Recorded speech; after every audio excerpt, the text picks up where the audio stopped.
حاجی محمد اقبال ہے، مرکزی اور صوبائی چیئرمین ہائیڈرو یونین کا۔ آج ہم جو احتجاج پہ مجبور ہوئے، حکومت نے ہمیں مجبور کیا۔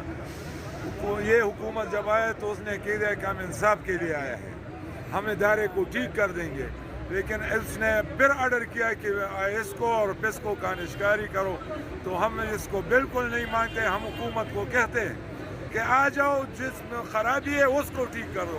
اگر حکومت نے اس ملک اور قوم حکومت نے تباہ کیا، جو حکومت آتا ہے اس سے کرپشن کرتا ہے، اس کو IMF ورلڈ بینک پہ فروخت کرتا ہے، تو ہم اس کے خلاف نکلے۔ پورے پاکستان میں آج احتجاج ہے، انشاءاللہ ہم نکلیں گے، یہ حکومت جائے گا اور ہم موجود ہوں گے انشاءاللہ۔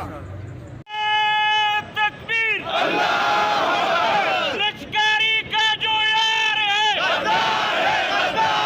لشکری کا جو یار ہے،